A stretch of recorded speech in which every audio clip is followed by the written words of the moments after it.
Boa noite a todos, a todas. Sejam muito bem-vindos.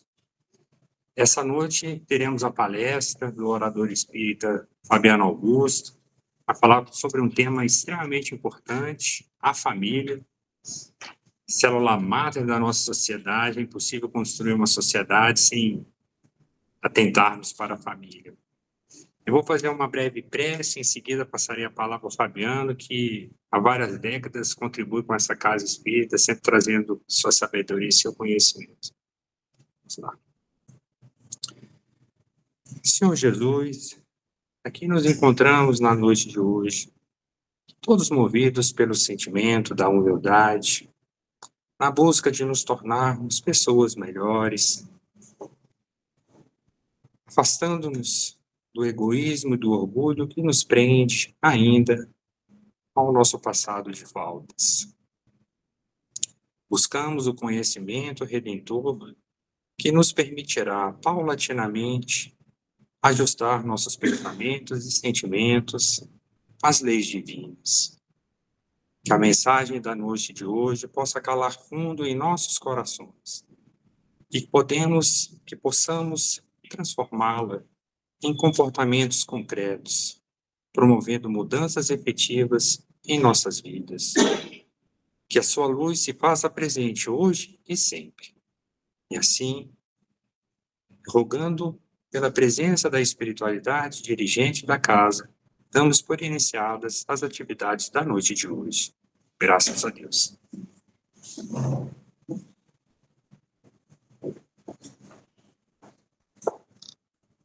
Meu boa noite fraterno, carinhoso a todos.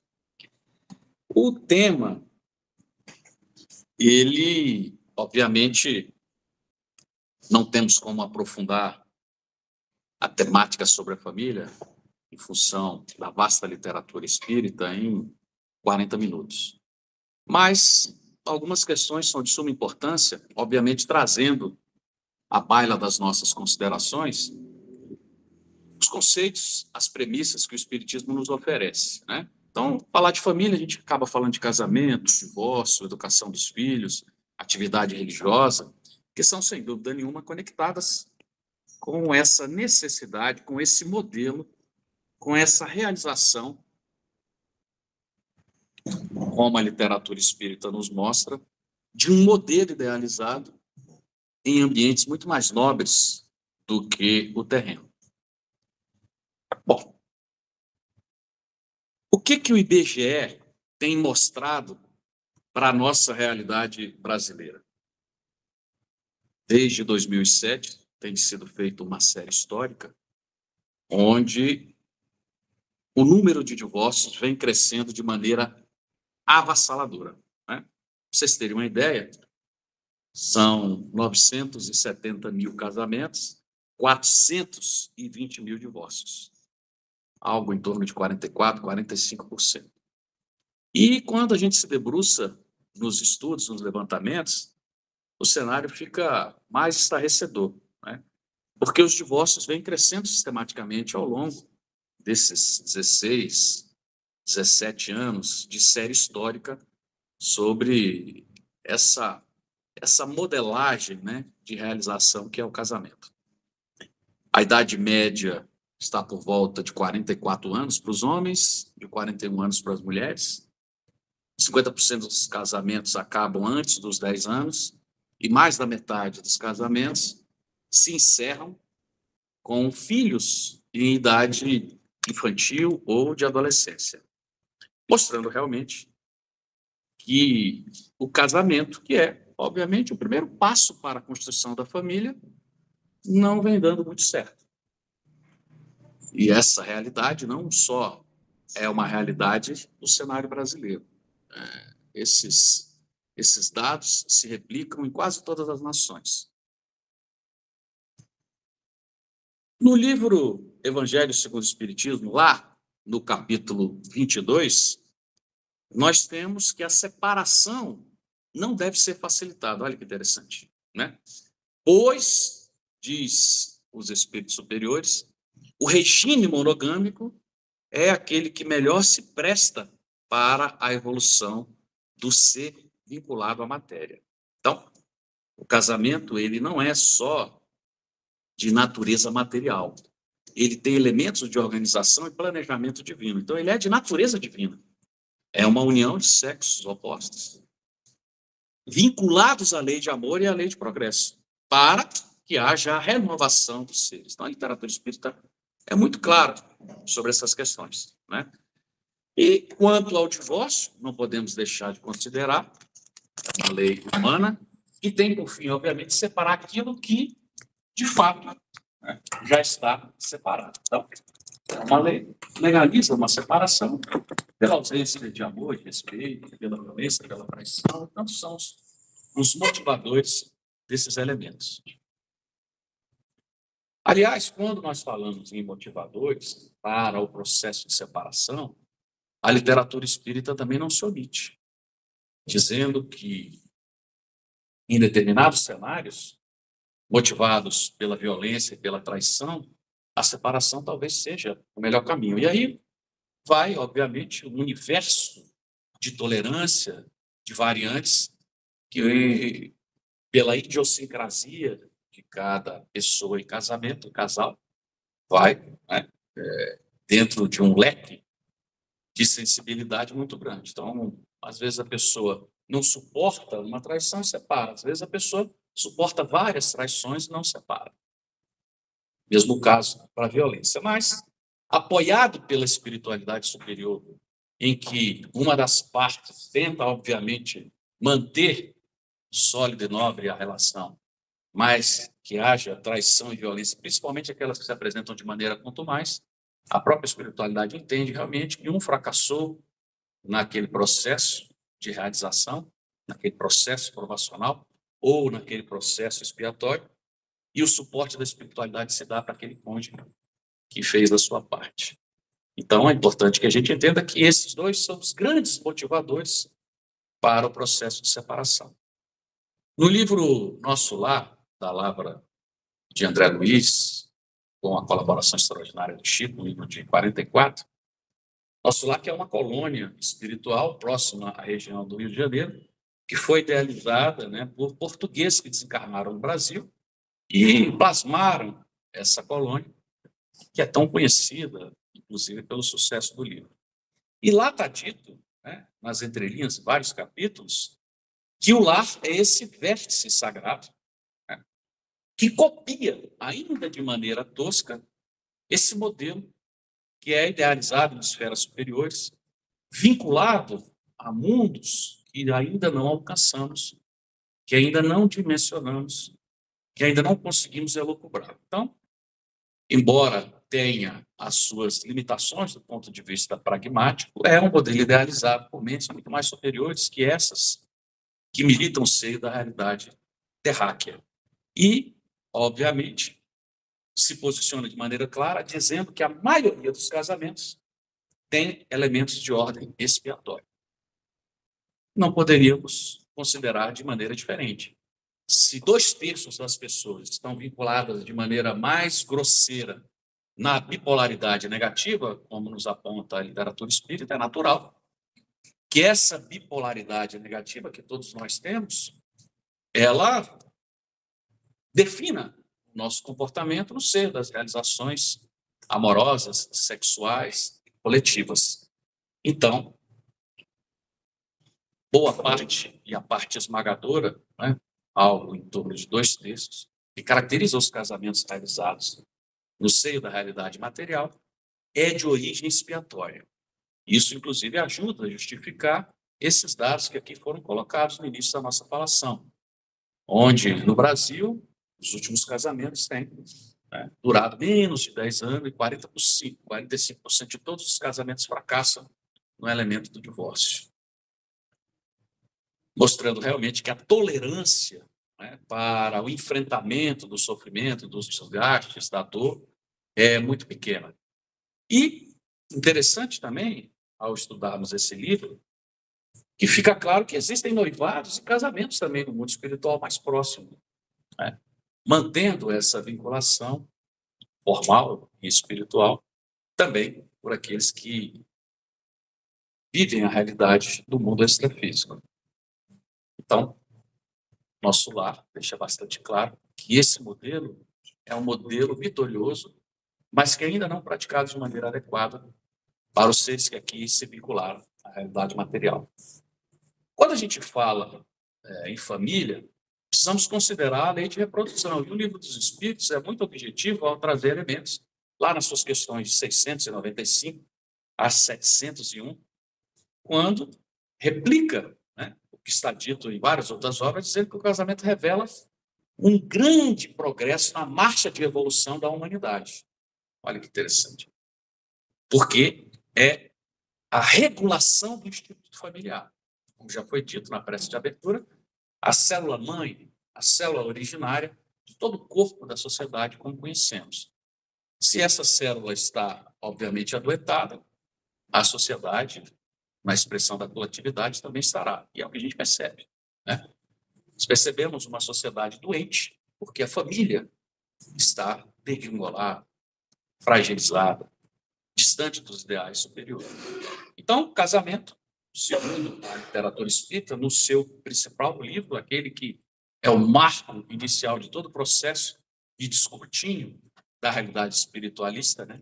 Mais adequadamente espiritista. Porque o espiritualismo marca todas as religiões, o espiritismo tem uma leitura muito mais ampla do que é verdadeiramente o espiritualismo, muito mais técnica, muito mais profunda. Então, diz de maneira clara que o casamento é um dos primeiros e mais importantes atos de toda a história do progresso da humanidade e das sociedades. Podemos questionar de maneira racional? Pouco provável.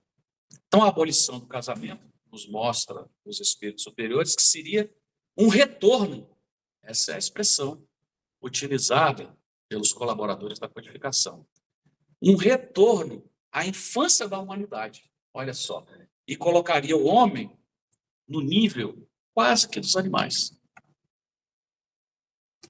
mostrando que essa posição está bastante clara, independente do que os sociólogos, do que os sexólogos, do que as filosofias, do que outras leituras políticas nos apontam. Né? Nós temos compromisso com as páginas espíritas. Então, a abolição do casamento seria esse retrocesso que indicaria as realizações no campo da atividade sexual à condição quase que dos animais. Sem o compromisso, sem a fidelidade, sem o apreço, sem o carinho, sem o respeito que é legítimo entre duas pessoas que se unem para o fortalecimento do progresso, né? Não só material, mas principalmente moral e espiritual. Então, a maioria desses pensadores, desses sociólogos, desses filósofos, entende verdadeiramente que a família tem uma importância grandiosa nesse contexto. E o Espiritismo fala sobre o celibato também, né?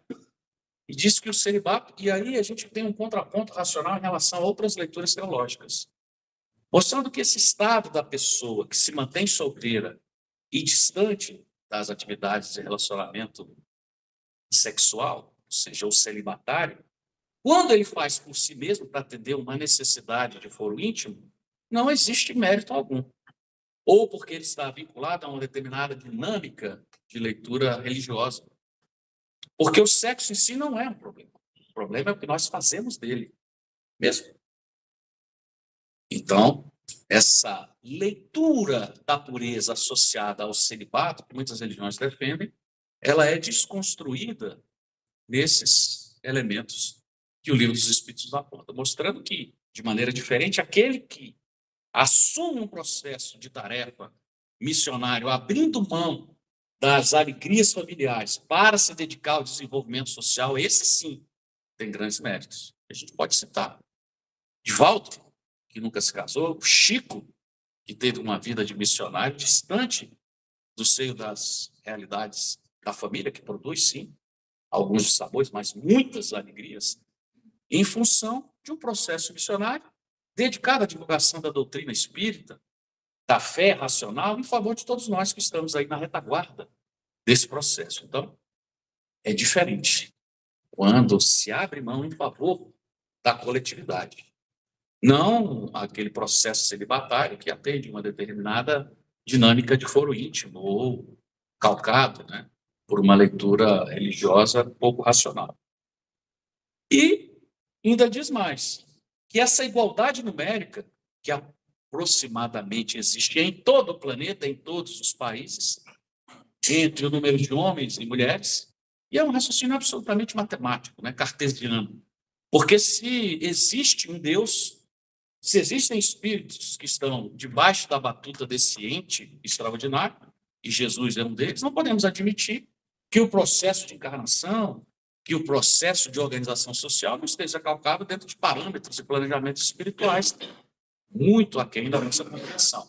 Mesmo se nós, na nossa parca capacidade intelectual, no nosso ainda inexpressivo avanço moral, já conseguimos planejar, imagina esses espíritos que estão, né, há bilhões de anos acima do nosso espectro evolutivo. Então, ele diz, olha, a igualdade numérica aproximada que existe entre homens e mulheres é um indício, mais que um indício, é um fato, que essa proporção mostra o processo de união e a finalidade, né, do casamento entre os sexos. Por quê? De maneira racional, diz, se a poligamia estivesse de acordo com essa lei, ela não poderia ser universal, porque matematicamente ela não se sustentaria, o que seria impossível por conta desses elementos aqui postos. Então, a espiritualidade, de maneira muito clara, objetiva, né, e até simplista, racionaliza esse processo, mostrando que verdadeiramente o processo monogâmico de vinculação entre os sexos é aquele que, de maneira respeitosa, dá origem à família. E, obviamente, se bem cumprido, é um processo ou provacional ou expiatório que fica registrado no seio do nosso processo evolutivo como elemento de vitória. A doutrina espírita não tem, né, sacramentos, mas devemos respeitar as leis civis, não é mesmo? Casamento no cartório é uma necessidade que se faz. Sempre me perguntam, acho importantíssimo o casamento no cartório, né? Hoje está tudo muito tranquilo, né, no processo de relacionamento, as pessoas ficam juntas, né, passam a morar e não formalizam. E realmente os espíritos mostram a necessidade de criar uma certa estabilidade nesse processo de relacionamento, desde que as conveniências das partes concordem, mesmo. Então, o casamento formal, ele deve ser buscado para aquele que milita na seara espiritista.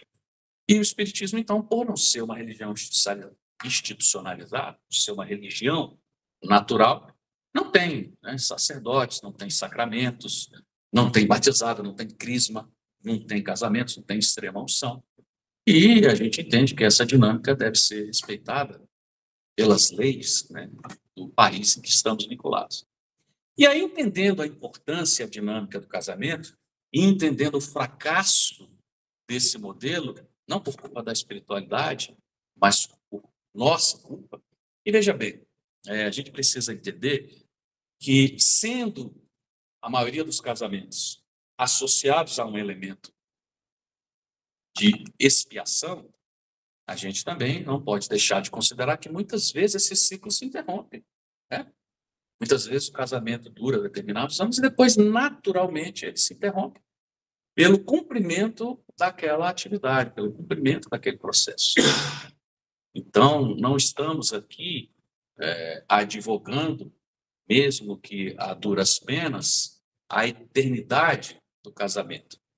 Mas os espíritos são unânimes em dizer que ele não deve ser facilitado, né? Hoje a gente vê por qualquer motivo separação.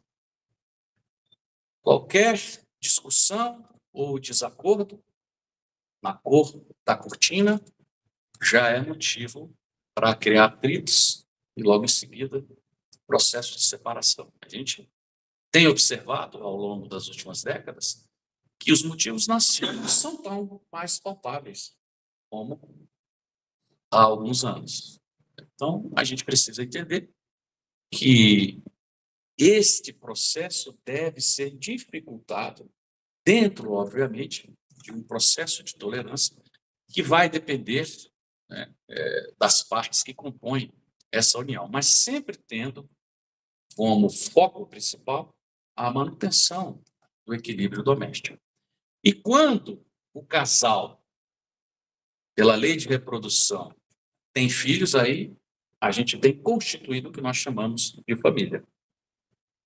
No que tange, então, aos conflitos familiares, o Espiritismo nos fornece alguns meios de reflexão mais profunda, mostrando que, em primeiro lugar, a gente não pode, né, descartar que o processo de união familiar, o cadinho da família, não está associado à necessidade de resgate, de aprendizado das partes, filhos, pais, mães, pois a maioria dos casamentos na atualidade é uma tentativa de solucionar problemas oriundos de outras experiências, de outras encarnações, né? Nós dissemos, se 2/3 dos que aqui estão vinculados estão mais associados ao mal, é natural, né, que o processo expiatório esteja muito presente nas nossas realizações, normalmente no seio das realidades familiares.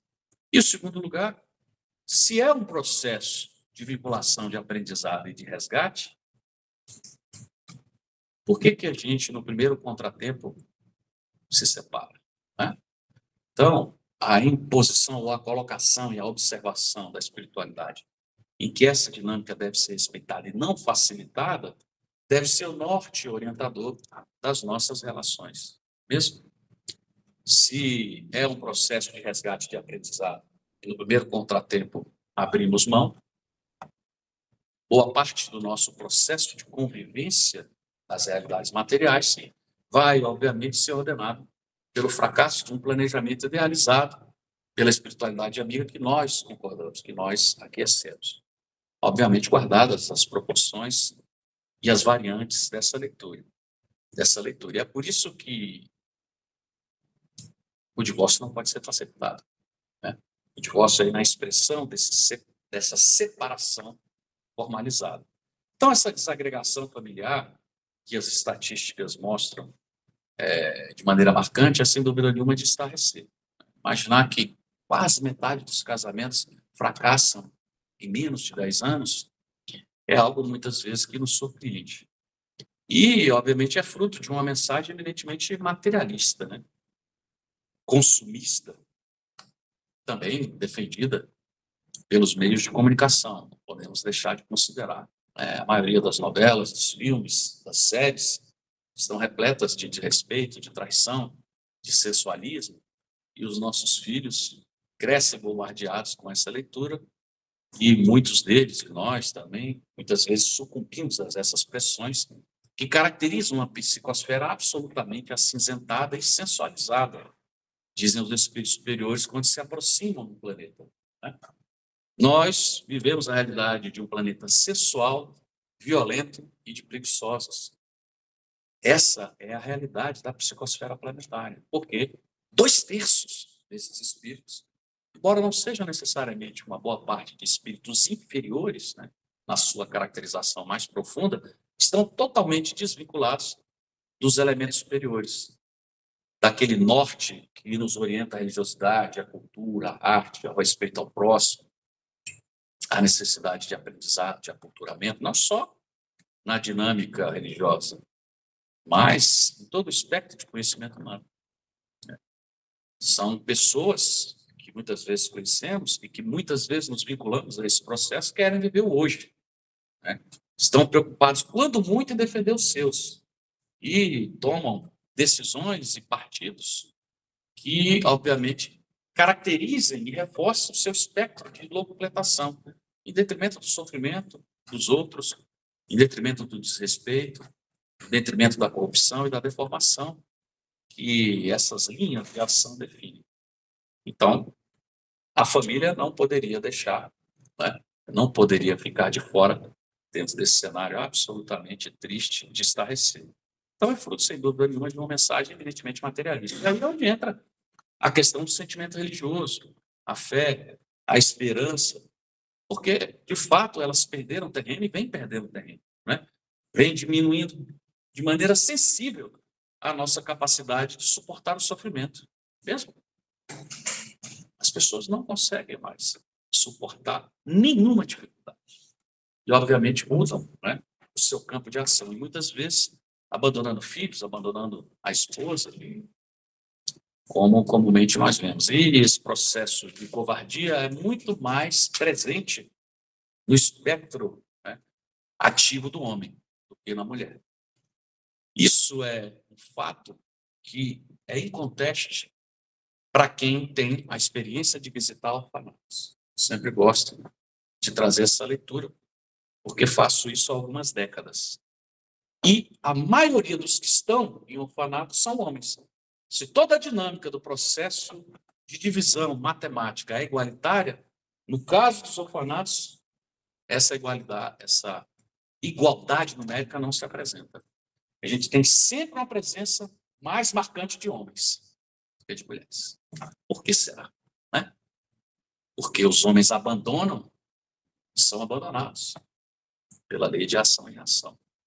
Então, nós, homens, precisamos criar um nível de tolerância, pelo menos nos aproximando do que as mulheres, nesse quesito, apresentam. Porque se existe uma dinâmica igualitária, se o número de deficientes é muito mais vinculados, né, à realidade masculina, se o número de problemas vinculados à adoção é muito mais no campo masculino, devemos refletir nessas questões. Tem um livro muito interessante do Roque Jacinto, lá no capítulo 3, Filho, Como Educá-los, que ele fala que o casamento ele pode ser uma prova difícil. Né? Normalmente é. Porque envolve um processo de relacionamento entre espíritos imperfeitos, mas que é sempre uma prova redentora. Olha que interessante. Mesmo. Então, para cumprir os deveres conjugais, é necessário, segundo a literatura espírita, e Rodolfo Caligares aponta de maneira clara, ter bastante atenção. Atenção àqueles que compõem o seu núcleo doméstico. Né? E atenção envolve também um processo de vigilância.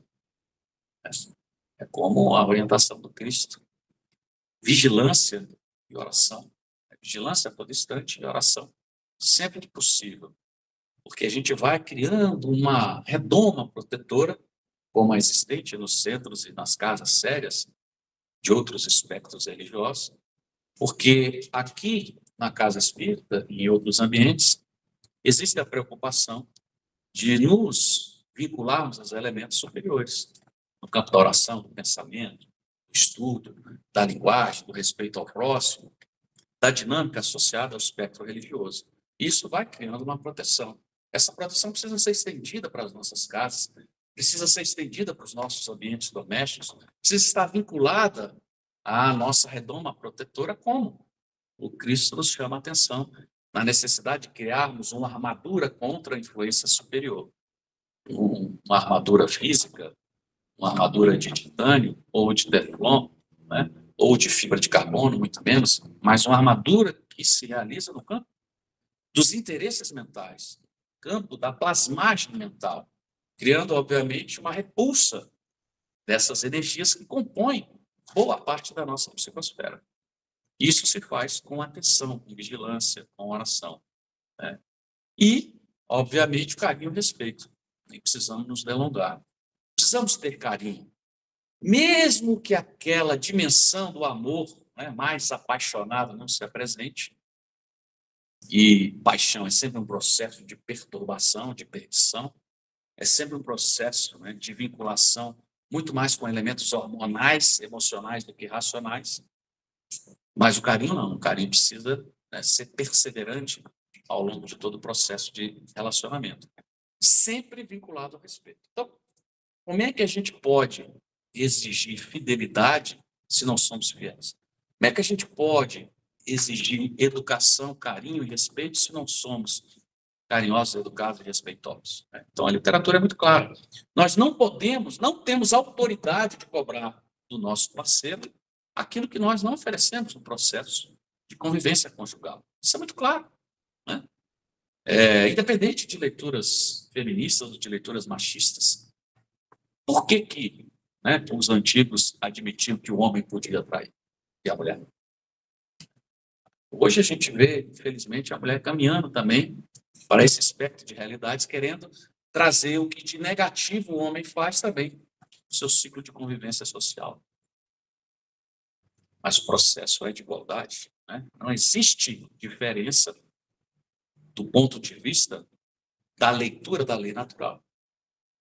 Então, se queremos fidelidade, todos querem, precisamos, obviamente, nos vincular a esses elementos, prestar essa deferência ao nosso parceiro. E as coisas ficam muito mais fáceis quando entendemos esse cenário. Mesmo é um cenário de absoluta inteligência, de humildade, de respeito e de caridade para com o equilíbrio no seio das realidades familiares. No casamento, então, diz Rodolfo Caligares que nem tudo são flores, mas o cônjuge que aceitar o sacrifício e sublimá-lo.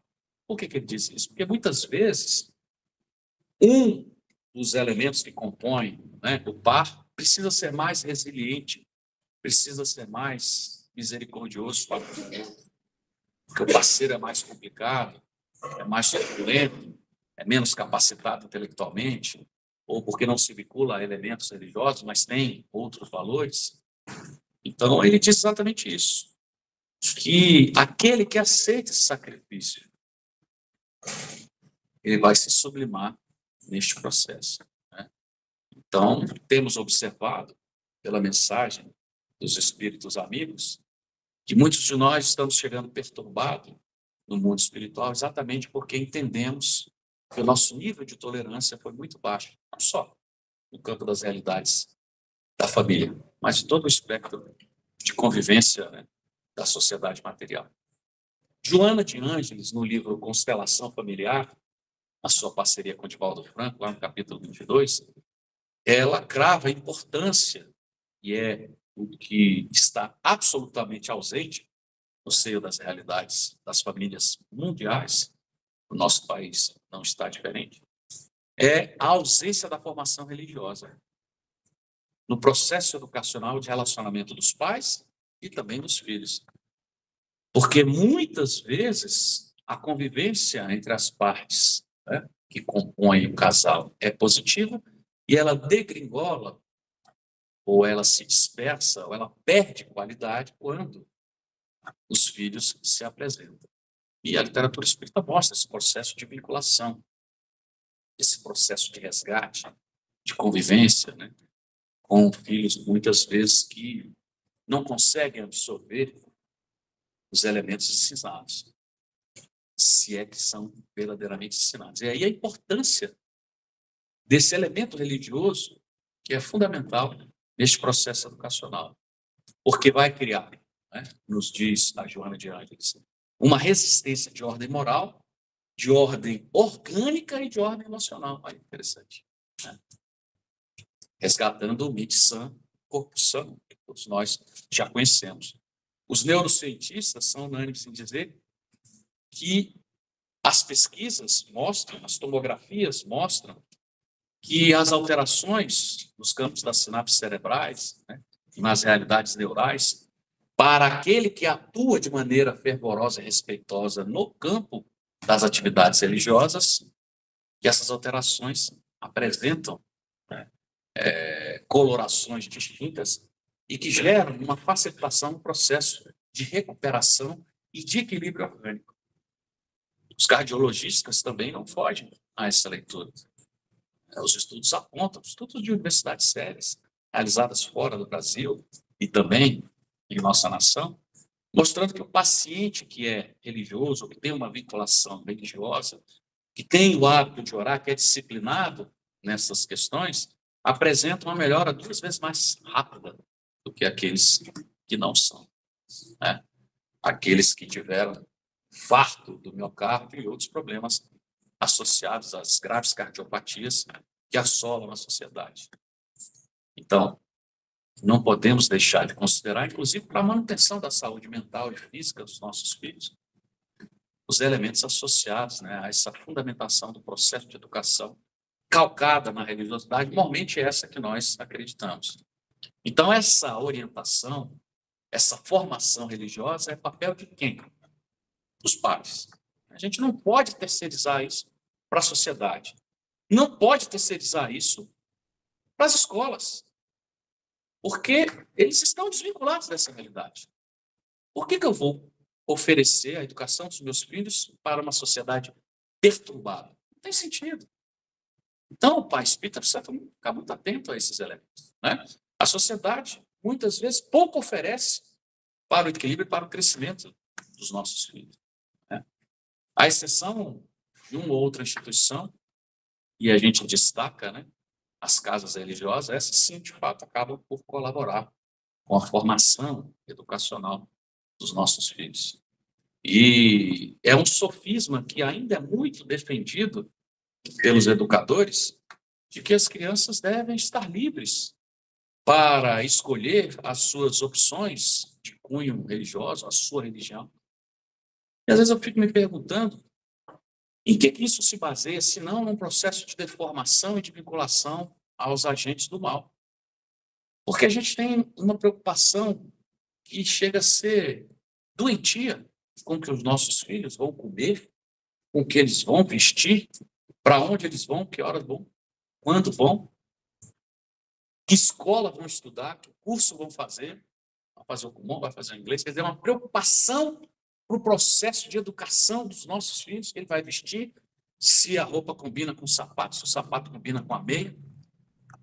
Quer dizer, é uma preocupação extraordinária que nós nos vinculamos para mantermos os nossos filhos nessa redoma de vinculação à realidade social, mas não para a religião, não. Para a religião, deixa eles escolher. 5, 6, 7, 8 anos, 8, 10, 12 anos, como se, né, eles tivessem condição de escolher. Mas se é para escolher, dá logo a chave do carro. Abre logo uma conta bancária, passa o cartão de crédito, deixa eles resolverem a vida com 7, 8 anos de idade. Mesmo que sofisma insustentável. Aliás, toda a dinâmica do espectro vinculado aos elementos malignos está totalmente desassociado da razão. É sempre um sofisma. É sempre partindo de uma premissa racional para defender, né, nesse processo de construção do conceito, algo errado. Como a gente vê no aborto, por exemplo. O corpo é da mulher, a mulher pode fazer o que quiser com o corpo. Quem é que discute isso? Ninguém discute isso em sã consciência. Se quiser pular da ponte, cortar o braço, o corpo é dela, faz o que quiser. Mas o filho não é o corpo dela. E aí os sofistas, não, é o corpo da mulher, ela pode fazer o que quiser. Sim, um corpo dela. Mas o do feto não é dela, é outro corpo. Então, é criada uma leitura sofista para justificar o mal, sem nenhum espectro racional neste processo. E as pessoas falam isso, defendem, escrevem livros, teses, como se fosse racional, né? Então, o mal é sempre irracional. A gente comentou na palestra passada sobre o imperativo categórico, né, de Immanuel Kant, mostrando que, se a gente faz uma leitura racional, a resposta se apresenta, porque o racional está sempre vinculado ao espectro moral, sempre vinculado ao espectro moral. Então, os pais não podem, né, se vincular a esse sofisma quando a questão religiosa está posta, né? Porque na alimentação, na saúde, na educação, não, eles não decidem. Nós é que decidimos, eu quero o melhor para o nosso filho. Somos ou não somos religiosos? Somos ou não somos espíritas? Se não somos, não tem por que perdermos tempo nessa elucubração. Mas se somos, a gente precisa parar e refletir, né? Então, é uma leitura absolutamente lamentável que esses estudiosos, que esses pedagogos defendem, e que muitas vezes a gente acaba caindo nessa esparrela porque não quer raciocinar. Então, o problema, né, da vulgaridade, da promiscuidade, dos distúrbios psicológicos, dos suicídios, da drogadição entre os jovens está crescendo de maneira avassaladora. Tem uma página no livro Obras Póstumas que poucos conhecem, quando Kardec fala da regeneração da humanidade, ele fala que os tempos finais estão chegados e uma das caracterizações desses tempos finais será o suicídio de jovens e crianças. Suicídio de jovens. Está escrito há 155 anos. Isso não existia até as últimas 2, 3 décadas. Não existia, não tem registro na história humana de suicídio de crianças. Quando a gente pega, né, década de 80 para cá, é que a coisa começa. Olha os espíritos se manifestando com um processo de clara né? Vamos dizer, profetização, porque eles conhecem a dinâmica do comportamento humano, dizendo que os tempos serão marcados, inclusive pelos suicídios de jovens e adolescentes. Eu tenho amigos no Corpo de Bombeiro, e eles falam, Fabiano, não tem uma semana que a gente não tenha um suicídio ou 3, 4, 5 tentativas de jovens aqui em Brasília tentando se matar. É porque é uma dinâmica interna da corporação e um conluio entre as atividades de mídia que não divulgam a questão do suicídio. Porque acham que isso pode criar, obviamente, um aumento dessa demanda. Mas, de fato, isso é muito mais marcante do que a gente imagina. Então, se a presença do Cristo para nós é uma bússola, por que não pode ser para os nossos filhos? Quando Emmanuel diz que a maior caridade que a gente pode fazer para com a doutrina espírita é a sua divulgação, nós não vamos divulgar para os nossos filhos, para os nossos netos? Deixa, com 15 anos eles resolvem. Está com preguiça hoje, não precisa ir na evangelização. Quer dizer, se levantar com preguiça para ir para a escola, porque é caro, está pagando a escola, já apanha, já fica de castigo, já tira o iPad, tira o celular. Não é mesmo? Mas para ir para a evangelização, para ir para a casa espírita, para ir para a atividade assistencial, deixa, são jovens, precisam se divertir. Por quê? Porque nós não acreditamos na formação religiosa, essa é a verdade. E qual a lógica desse processo, Fabiano? A literatura espírita mostra. É a questão da personalidade que vai, obviamente, gradualmente tomando impulso. Então, é o que caracteriza o processo de nascimento. Em mundos inferiores como o nosso, a infância é prolongada. A gente vê Kardec narrando a realidade de mundos superiores, como Saturno e Júpiter, que são os mais avançados, Júpiter ainda mais avançado que Saturno, mostrando que a infância se dá em poucos dias. O espírito rapidamente retoma a condição, porque já tem os elementos, né, que motivam para o seu processo de crescimento. Ainda já não vivem essa bipolaridade negativa marcante que permeia a nossa idiosincrasia.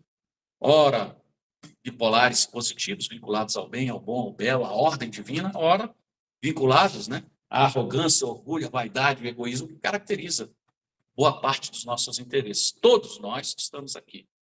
Uns mais, outros menos, mas o nível mediano é muito, muito próximo.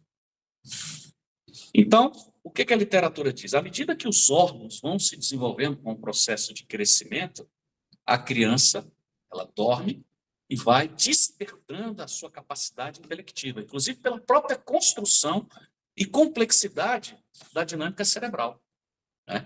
Então, durante os primeiros anos de vida, os instintos, as nossas virtudes e qualidades, elas ficam quase que semi-apagadas, elas ficam conservadas, obliteradas. E por isso, aí a inteligência do espectro divino, nós conseguimos, né, ser, na condição de pais e educadores, mais eficientes nesse processo, porque eles são mais maleáveis. Quem foi pai sabe disso, né? As primeiras idades, o que você faz, o filho for. Você pede, o filho faz, orienta, o filho se dobra, né? E, na medida que vai crescendo, o espírito vai tomando posse, né? Muitas vezes esse cenário muda de maneira marcante. Então, ele é mais maleável. Esses instintos se conservam apagados, normalmente esses instintos inferiores. E a educação, ela se torna mais fácil, né? Eles são mais maleáveis, são esponjinhas que vão absorver os elementos da cultura humana, mas também os elementos da religiosidade. Então, o espírito enverga temporariamente o que a literatura chama da túnica da inocência, e que Jesus, na sua condição magistral, também observou. Deixai-me a mim as criancinhas, porque elas são simples e humildes de coração. São criancinhas, são espíritos milenares, que têm problemas como todos nós. Mas por que Jesus fez essa referência? Porque ali ele entende o símbolo da pureza temporária e da simplicidade que marca o espectro infantil. E, obviamente, a gente precisa entender a infância como um estado especial e favorável ao processo de condução educacional. Então, o indivíduo, ele não possui o seu livre-arbítrio totalmente disponível. Por quê? Porque a sua capacidade intelectiva também não está totalmente disponível. Não dá para conversar de igual para igual com uma criança de 4 anos de idade, não é mesmo? Um jovem de 21, 22, já retomou pela composição cerebral, pela construção hormonal, pela conformação física, né? O espírito já tomou posse. Aí já é diferente, mesmo. E a gente percebe, então, que a educação, mesmo que não calcada pelo exemplo, dá resultado. Olha que interessante. Mas, quando o exemplo permeia a realização do processo educacional, aí é infalível. Né? É aquela história, né, do grande sanitarista que pegou o filho fumando com 13 anos de idade. Eu já te falei que você não pode fumar. E deu uma bronca homérica no filho e perguntou: por que você está fumando? Se eu já te proibi de fumar. Carlos Chagas, aí fala: não, pai, eu só fumo. Aí ele para, tem aquele peso, né, aquela descarga emocional. Isso os biógrafos contam. Pega a mão do filho e fala: a partir de agora a gente vai fazer uma coisa. Melhor em você. Acabou. A força do exemplo. Né? Então, esses elementos não podem ser desconsiderados. E o que a literatura espírita mostra? Que algumas crianças amáveis, quando viram adolescentes, não são tão amáveis. Ou crianças mais rebeldes, quando viram adolescentes, também. O inverso é verdadeiro, né? E o espírito toma posse dessa segunda fase da vida. Então, percebe-se que o processo de reencarnação tem uma fase de perturbação, que é maior ou menor, em função das qualidades intelectuais e das qualidades emocionais de cada um. O que caracteriza o nosso processo de evolução, obviamente. Então, a maioria se justapõe ao centro genésico da mãe, nesse processo de miniaturização, nesse processo de restringimento, de contração do espírito para, né, vinculado aos elementos biológicos, e o perispírito, no seu impulso de retorno à posição original, cria essa expansão e a gente tem a reprodução celular, como a biologia nos mostra de maneira clara. Mas esse processo de reencarnação, ou essa túnica, ou esse sono que o espírito se envolve, diz Emmanuel no livro Religião dos Espíritos, esse é um ponto interessante, né? Porque o espiritismo é a única religião que não é material. Todas as outras são religiões criadas por homens encarnados, no campo do universo de realização, conceituação e filosofia humanos. O espiritismo é a única religião que não é humana. Por isso o espiritismo, por isso dos espíritos. Né? Então isso já nos deixa mais tranquilos, porque está vinculado a elementos mais sólidos e verdadeiros, né?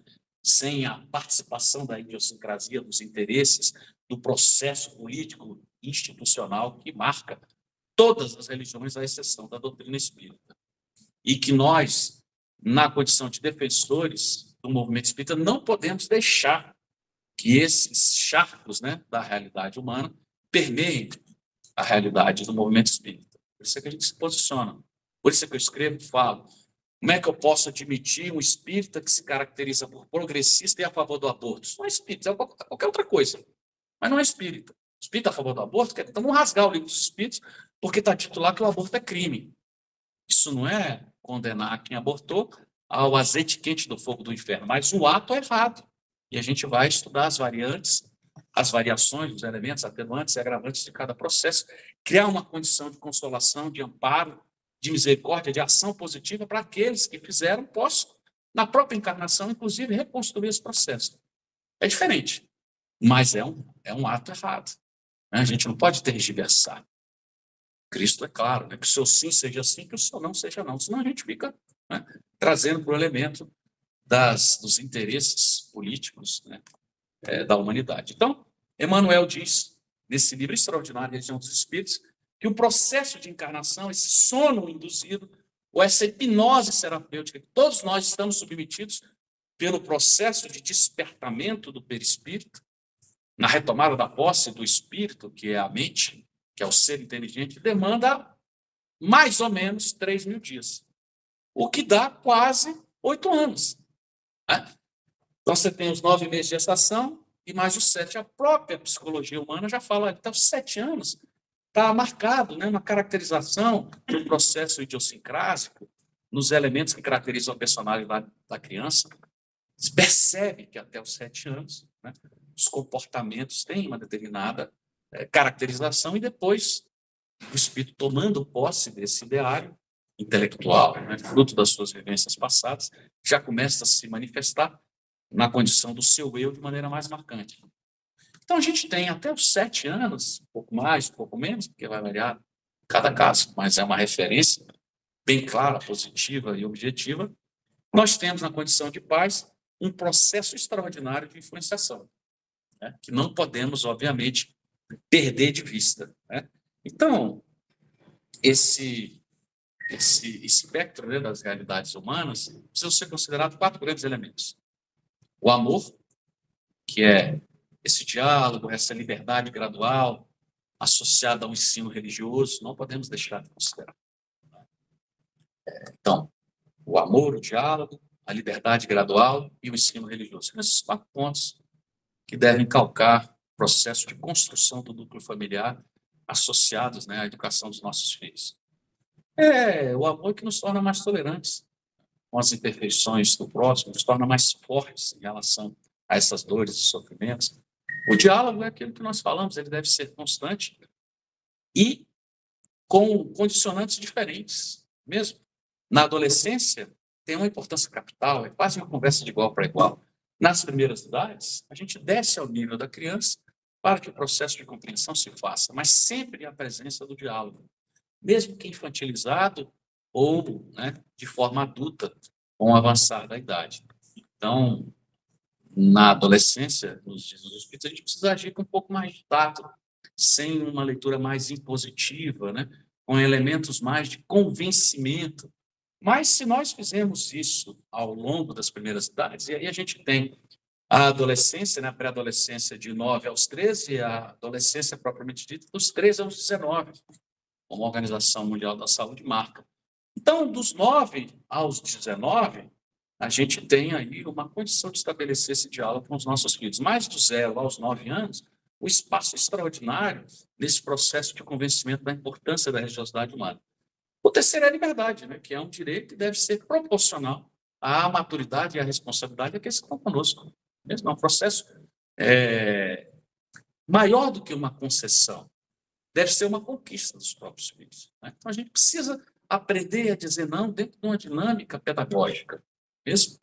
Muitas vezes a gente tem dificuldade porque quer dar tudo aos filhos, né? Inclusive espaço e liberdade. Mas precisamos ser racionais nesses elementos, porque espaço demais e liberdade demais numa sociedade permissiva pode dificultar o processo de crescimento. E o ensino religioso, nós batemos aqui nessa tecla. Pais espíritas não devem deixar de levar os filhos na evangelização, da frequência de vinculação à casa espiritista, do culto no lar, da assistência social, não é mesmo?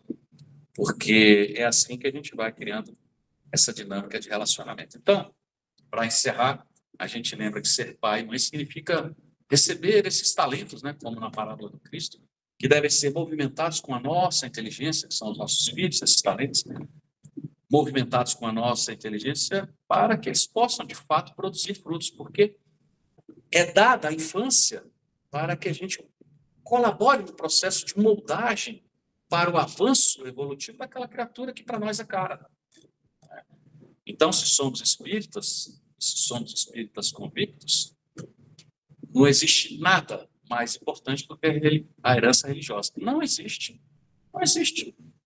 Muito mais do que a material. A herança religiosa é, como diz Kardec, essa essência da caridade, processo de divulgação. Então, não podemos desconsiderar a importância do casamento de maneira respeitosa, né, que envolve esse sentimento nobre, é um projeto que deve ser elaborado para a vida toda, na medida do possível, que pede o empenho dos dois. Não tem como termos um casamento vitorioso se só um está preparado, se só um faz o seu papel. Os dois precisam ser exitosos, né, nesse empenho de manutenção da família equilibrada. E é complicado porque temos sempre algumas afinidades, mas somos espíritos de múltiplas experiências, com leituras biológicas, psicológicas, culturais, intelectuais, emocionais absolutamente diferentes. Então, a gente precisa aprender a ceder, precisa aprender a ouvir, precisa aprender a silenciar, precisa aprender a dizer concordo, principalmente os homens, né? Concordam. porque fica muito mais fácil, muito mais leve o processo de convivência, né? E é dessa forma que a gente higieniza o nosso reduto doméstico, com o teor vibratório, né, dos bons pensamentos que os elementos religiosos nos fornecem. Ok? Obrigado.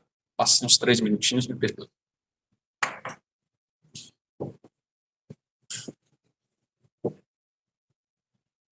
Agradecemos aqui essas pertinentes e profundas ponderações trazidas pelo Fabiano, que afetam a todos nós, porque, quer queira, quer não, estamos inseridos em um contexto familiar. Agradecemos a presença de todos, pedimos licença para encerrarmos a transmissão.